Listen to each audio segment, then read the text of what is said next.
नमस्कार, मैं हूं दिव्या। रूबरू बिहार में आज दिन भर की बड़ी खबरों में आपका स्वागत है। चलिए जानते हैं देश और प्रदेश के अब तक की बड़ी खबरों को।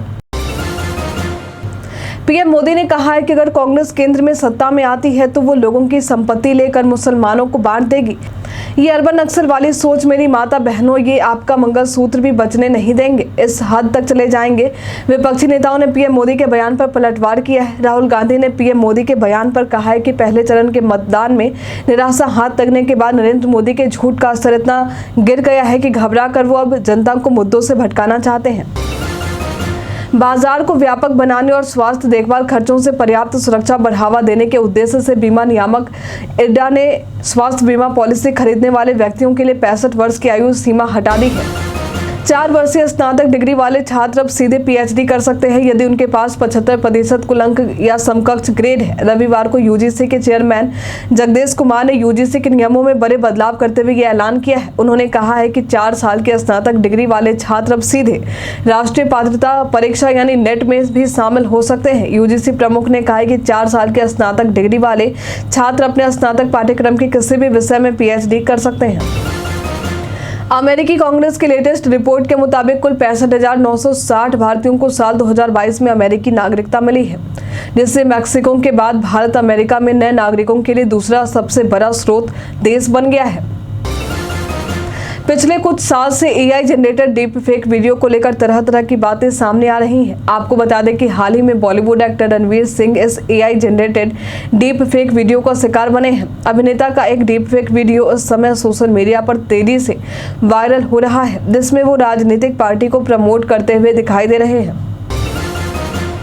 जेएनयू की कुलपति शांति श्री धूलीपुरी पंडित ने कहा है कि जेएनयू मुफ्त के भोजन आवास की सुविधा भोगने वालों का सामना कर रहा है। उन्होंने कहा है कि यह स्थिति निर्धारित अवधि से अधिक समय तक ठहरने वाले स्टूडेंट्स और अवैध रूप से रहने वाले अतिथियों की वजह से उत्पन्न हो रही है। पिछले साल नवंबर में राष्ट्रपति बनने वाले मोहम्मद मुइज़ू अभी तक जो भी भारत विरोधी फैसले कर रहे थे, विपक्षी पार्टियां संसद में उसे चुनौती दे रही थी, क्योंकि मालदीव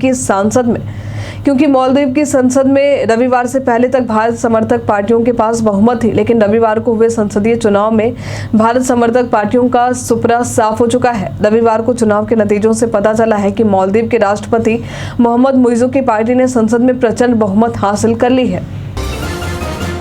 केंद्रीय गृह मंत्री अमित शाह से ठाकुर समाज की नाराजगी पर जब सवाल पूछा गया तो उन्होंने कहा कि रूपाला जी ने तुरंत ही माफी मांगी है, 3 बार माफी मांगी और हम जो नाराज लोग हैं उनसे चर्चा भी कर रहे हैं। मुझे पूरा विश्वास है कि वो हमारे साथ आएंगे। उनका विश्वास बीजेपी के साथ बना हुआ है।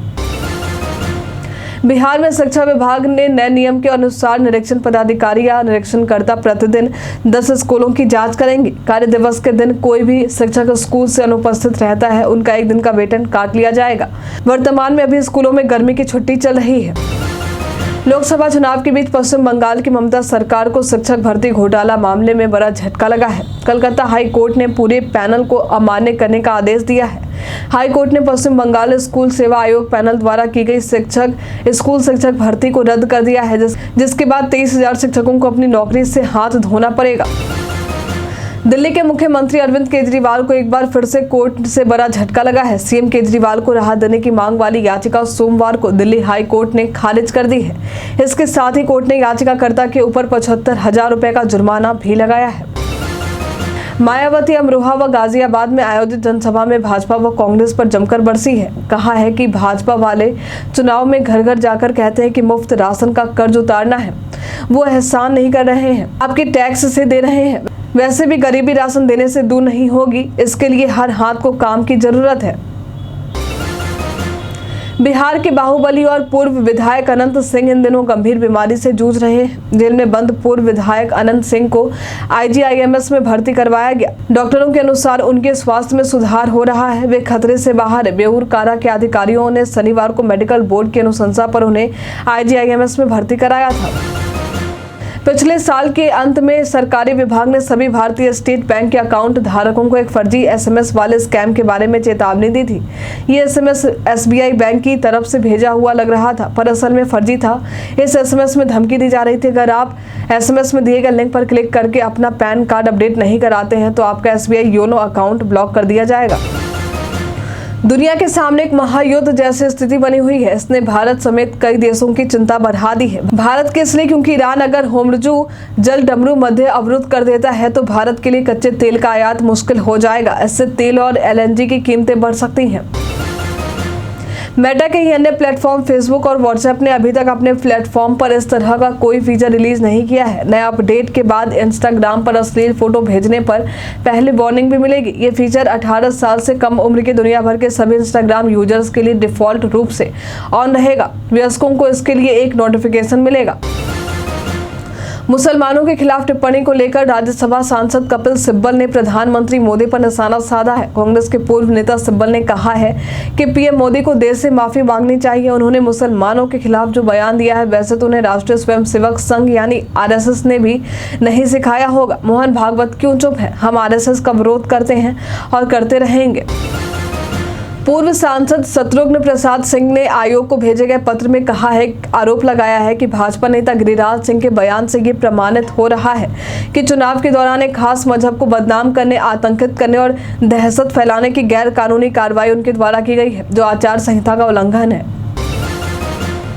मुख्यमंत्री नीतीश कुमार आज बांका के राजौन प्रखंड मैदान में एनडीए प्रत्याशी गिरिधारी यादव के पक्ष में चुनावी सभा को संबोधित करने पहुंचे। इस दौरान उन्होंने लालू प्रसाद यादव पर जमकर निशाना साधा है और उपस्थित जनता को साल 2005 से पहले की बिहार की याद दिला दी है। साथ ही ये भी कहा है कि कुछ लोग केवल पति पत्नी और बाल बच्चे में ही लगे रहते हैं। चिराग पासवान ने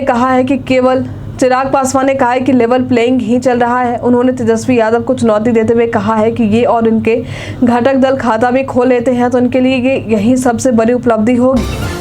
लसाड़ से मुजफ्फरपुर आई श्रमिक एक्सप्रेस में सोमवार को अगले सुबह अग्निशमन यंत्र ब्लास्ट से रेलवे स्टेशन परिसर में अफरा तफरी का माहौल कायम हो गया। आग बुझाने के दौरान एक RPF जवान बुरी तरह झुलस गया।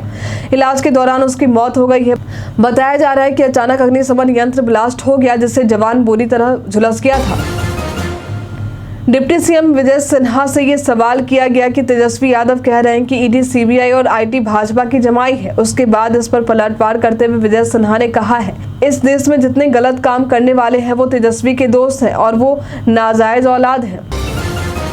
सुप्रीम कोर्ट ने आज 12वीं क्लास के बाद 3 साल का LLB कोर्स करने का आदेश देने की मांग वाली याचिका पर सुनवाई करने से मना कर दिया है। बता दें कि इस समय LLB कोर्स 5 वर्ष का है। अधिवक्ता अश्विनी उपाध्याय का कहना था कि अगर BA LLB कोर्स 5 साल का होता है, इसे 3 सालों का कराने देने की जरूरत है। इस पर चीफ जस्टिस ने कहा कि यह समय भी कम है।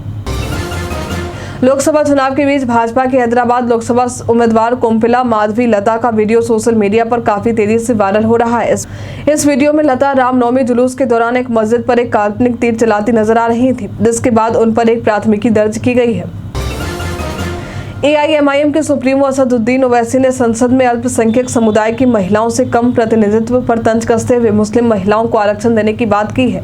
उन्होंने किशनगंज में एक रैली को संबोधित करते हुए कहा कि हमारा कहना है कि आज़ादी के बाद से देश में 17 लोकसभा चुनाव हुए हैं, लेकिन सांसद बनने वाली मुस्लिम महिलाओं की संख्या सिर्फ 20 रही है, तो फिर मुस्लिम महिलाओं के लिए आरक्षण क्यों नहीं?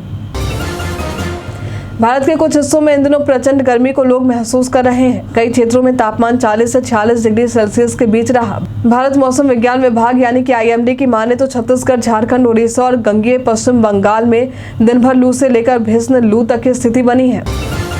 सरकार ने सुप्रीम कोर्ट में स्पेक्ट्रम आवंटन पर याचिका दायर की है। सरकार ने बिना नीलामी के स्पेक्ट्रम आवंटन पर कोर्ट से सफाई मांगी है। सरकार की ओर से याचिका में कहा गया है कि नेशनल सिक्योरिटी जनहित और जहां पर टेक्निकल कारण है और नीलामी करना संभव नहीं है, स्पेक्ट्रम को बिना नीलामी के दिया जाए। इस मामले में सरकार ने सुप्रीम कोर्ट से सफाई देने को कहा गया है। दूसरी ओर सुप्रीम कोर्ट ने सरकार से जल्द सुनवाई करने के लिए मेल भेजने को कहा गया है। आज के लिए इतना ही। जिन लोगों ने हमें कमेंट किया था उनके नाम है गंगा प्रसाद, पप्पू कुमार, मोहम्मद महबूब, अतीश श्रीवास्तव, सालू कुमारी, MD वसीम। अब बढ़ते आज के सवाल की। और आज का सवाल है, गर्मी से बचने के लिए आप क्या कर रहे हैं? आप अपना जवाब हमें हमारे कमेंट सेक्शन बॉक्स में लिखकर जरूर बताएं। आज के लिए इतना ही। हमारे साथ बने रहने के लिए आपका धन्यवाद।